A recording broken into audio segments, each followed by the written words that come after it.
Well, this game will be on Ohana later edition. I hope we have a great match. It's kind of long rush game. It's a kind of long rush map, so probably a big, long macro match for our Zorgan Protoss player. Go ahead and do the intros then. In the lower right hand corner. Boom. We've got the Zerg in the purple shorts.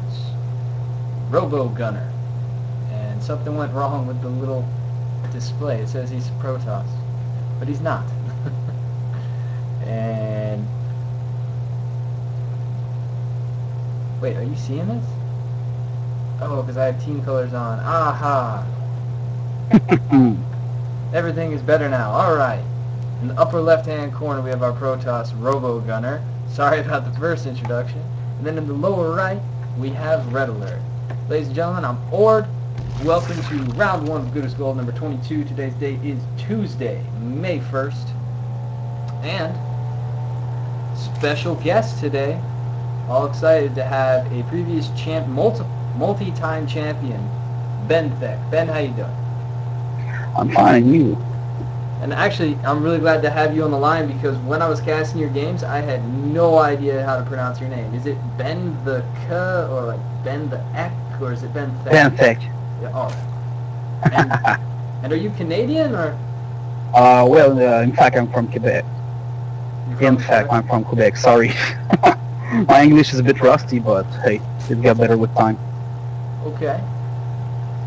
So, and you live there now, or? Yes. I'm yes, at this moment I'm live from Quebec. You what? I'm live from Quebec. Nice. I'm coming to you from Arizona, home of EG. You watch any of the pro streams, Ben? Oh, yes. I love Hydra. Wait, wrong? This way to BM people, this is just so amazing. Have you ever seen any of his Brood War stuff? Well, I was not really a good player in Brood War and never really interested me of any kind in the game of Brood War. I really started playing with StarCraft too. Okay, yeah, pretty much same here. But I did go back and look because I just had to see the origin of the term special tactics. Yeah.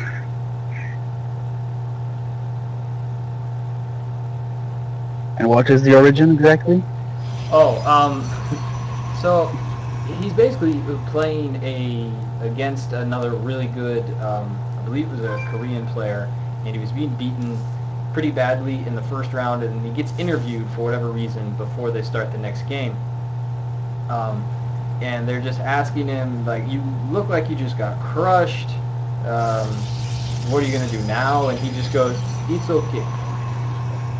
I win next game with special tactics. We have some action in the Zerg base. Yeah. Well, in fact, in this expo, there's a pylon going down to Protoss, but this probe just got destroyed. Yeah, and the Lings look like they're all over it. So, basically, the short version of the story is that he just went, I think it was all Dragoons and Zealots or something like that, and he just kept streaming them across the map like he was a Zerg player, and he wins. That was a special tactic. Damn. And then he did it again, like the next game. It was a best of 3 apparently. If I'm remembering the story right. I might not be completely right. So, and then you'll see up in the base for Red Alert, he's just got an Overlord hanging out. I hate when Zerg does that. They're like, you can't attack me yet, so I'm going to see everything you do. Meanwhile, as you saw in the production tab, we have our Roach Warren up. And apparently there's a problem with the stream. Somebody's letting me know. I'll pass it to you, Ben. Okay, no problem. So the Overlord is getting away from the base as a no, Protoss won't even do any stalker to kill the Overlord. You should try to do it. Good supply block, red alert. Alright, ladies and gentlemen, I figured out the problem. We were on the overlay, so I'm glad you got to hear everything we were talking about there. Oh my goodness. Great production value. Well, that's not so bad. You haven't missed much. Yeah, so Ben, what do you think our Zerg player is going for here with the late expansion? Well, it's going for fast roach for sure, but I don't know. From now on, really, this tactic is kind of strange. I can't see build order behind that. He's going for a lair. He has his roach rolling, no zerging speed. He's not even researching it. That's interesting too. Meanwhile, our Protoss player is just looking content to do a 5-gate robo off 2 base. It requires a big economy, so I'm going to go ahead and show us the units tab. We see really pulling ahead with the probe count at 42, and we see our Zerg player at only 29 drones, which kind of explains the size of his army a little better for us.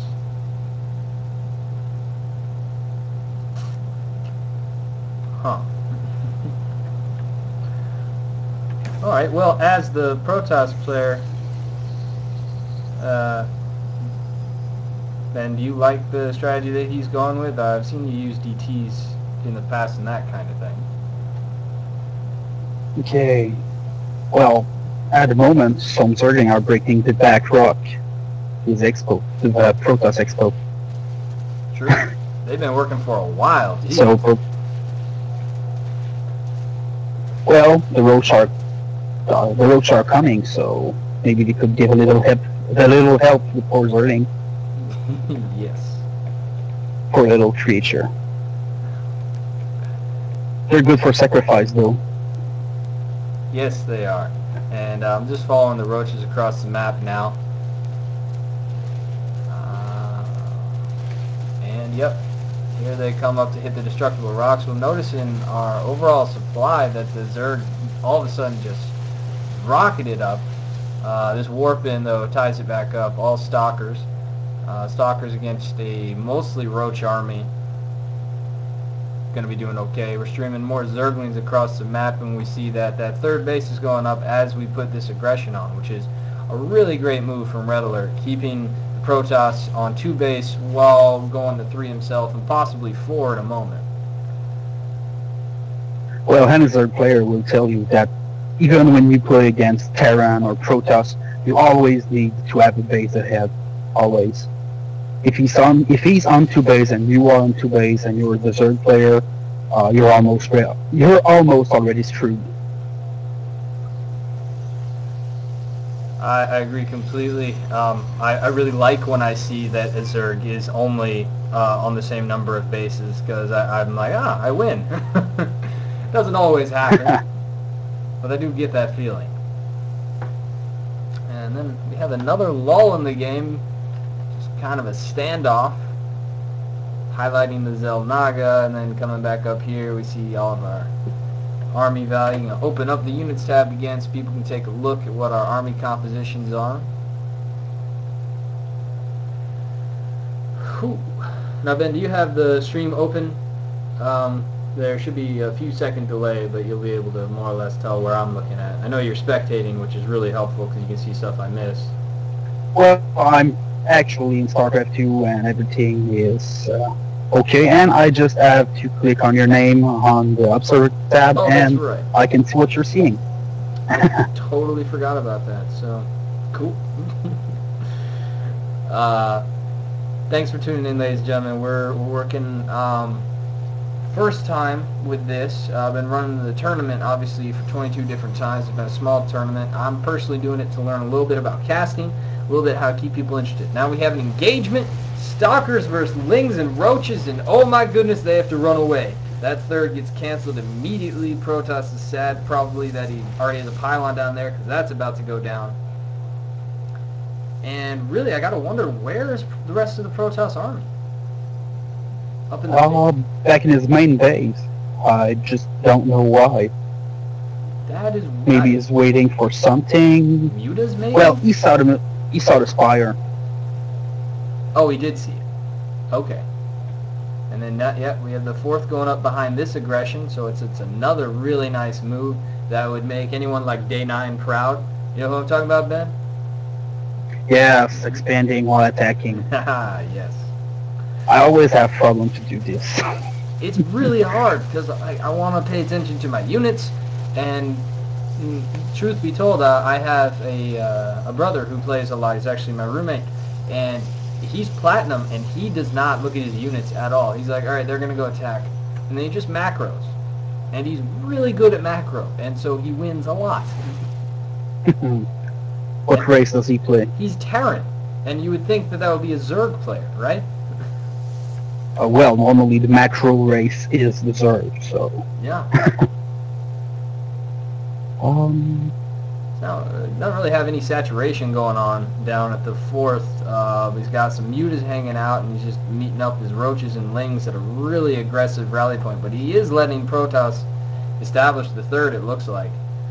So hopefully he starts saturating his 4th, or else we're going to see exactly what you were talking about. Well, first of all, you need to saturate his natural. Oh, is that He's running on... Oh, wow. 7 drone at his natural. Plus 3 on both gas. Oh, here we go with the engagement again. The roaches get a pretty nice concave. The stalkers are going down. The immortals, though, are doing work. At least one has got 4 kills already. The other one's only got 1. But this really looks like a bad engagement for our Zerg player. And yeah, he loses all the lings, half of his roaches, and then has to run. And right now, our Protoss player has blink and probably could have done a little bit of aggression, but decides to run away. We see the lings meet up with the roaches again in the middle. And again, I'm wondering what happened to those mutas. Oh, here they are at the 3rd base. Guess he decided Protoss doesn't get a 3rd base. Oh, stalkers blink in. Nicely done. Only a few mutas go down, though. And here comes the roach. Oh, burrow. And he burrowed them. We do have the extended thermal lance and colossi coming out, which is a really nice response. Where is that observer, though? Do we have an observer? We have 2. Do you know where they are, Ben? Well, yes, there's one with the colossi. Oh, the match draw. Yep, these roaches are screwed. And the second one, I just don't know. Wow, that is really nice with the roaches getting in close to the colossi, sniping them both. Oh! And then getting up into the main, getting some extra scouting information, pulling the army back, possibly giving his mutas a chance to step in. Never mind, those stalkers are still hanging out there. We see another colossi pops out, and it lives. The roaches die. Robo with a little bit of a misclick, taking out some aggression in his warp gate. And now, well, he still has lost 2 colossi to, like, 7 roach, so it's not that bad. Yeah, definitely an efficient trade for our Zerg player, who, is still having those same issues with saturation. So I'm not sure how long he can keep up trading armies. Well, he's floating at like 100, 1,040, 400 minerals like a second ago. So okay. Don't really have any problem with his mineral, his gas. Definitely not. We have that. It looks like the hive. No, a new hatchery. Sorry, its 5th is going down. Staying on Lair Tech, refusing to go anywhere else. Got the Hydra and Infestation Pit coming out to join that Roach army. Hydra is always a good choice against Colossi, despite their slow speed. Would like to see that creep spread get more aggressive out of him, though. Now, Ben, I actually saw you in one game where you went Hydras and you did not want to walk them all the way across the map, so you built... the name of them is leaving me. Nidus Network. Nidus. Yes, I was trying to do something like the Protoss with their pylons. Uh-huh. I was trying to do something like that, but it kinda really failed. Yeah, it was an interesting location when I saw it. Like, it wasn't in the guy's base like I'm used to seeing. It was just kind of at a forward location. So when you say you want it to be kind of like a forward pylon, you could definitely see that. Well, sometimes trying new things kind of